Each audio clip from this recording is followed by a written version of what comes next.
Sehr geehrte Damen und Herren, ich begrüße Sie ganz herzlich zu meinem Vortrag, den ich jetzt halten möchte.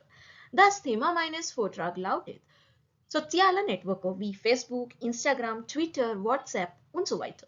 Über das Thema soziale Netzwerke wird heute viel diskutiert. Das Thema nicht nur interessant und aktuell, sondern auch sehr wichtig und nützlich. Zuerst möchte ich über meine persönlichen Erfahrungen sprechen. Dann würde ich die Rolle von sozialen Netzwerken in meinem Heimatland beschreiben. Im Schluss daran würde ich die Vor- und Nachteile erwähnen. Und zum Schluss möchte ich meine Meinung zum Ausdruck bringen. Heutzutage mehrere Menschen kommunizieren in den sozialen Netzwerken. Ich benutze die sozialen Netzwerke. Das gefällt mir. Ich habe viele Freunde und ich kommuniziere mit ihnen sehr oft. Ich mag Fotos meiner Freunde zu sehen, zu kommentieren. Deshalb mag ich die sozialen Netzwerke. Ich habe auch meinen alten Schulfreund auf Facebook gefunden, das sehr glücklich für mich ist. Heute in meinem Heimatland benutzen am meisten die Jugendlichen soziale Netzwerke, die oft online miteinander spielen.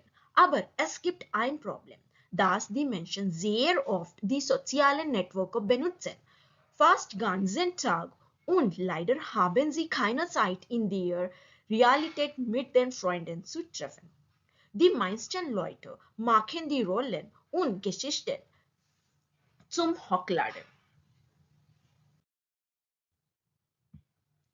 Die Vorteile von sozialen Netzwerken sind: man lernt neue Leute kennen, wir können neue Freunde suchen und Altfreunde finden.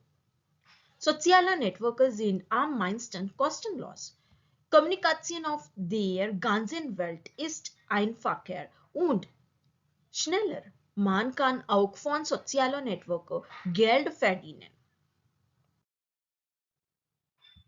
Die Nachteile sind: die Kommunikation geht mit realen Personen immer mehr verloren. Die Daten im Internet sind nicht mehr sicher. Das kann gefährlich sein. Und auch dort gibt es große Möglichkeiten der Manipulation. Man verschwendet viele Zeit auch, wenn man so lange Internet benutzt. Zurzeit die große Problem ist persönliche Datenhacken. Beim der sozialen Network können sich manche Leute nicht auf ihre Arbeit konzentrieren. Aufgrund sozialer Network schädigen manche Kinder ihre Augen.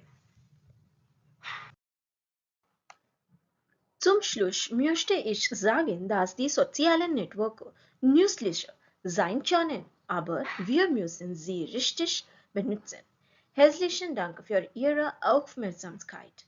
Haben Sie noch Fragen? Ich werde sie gern beantworten.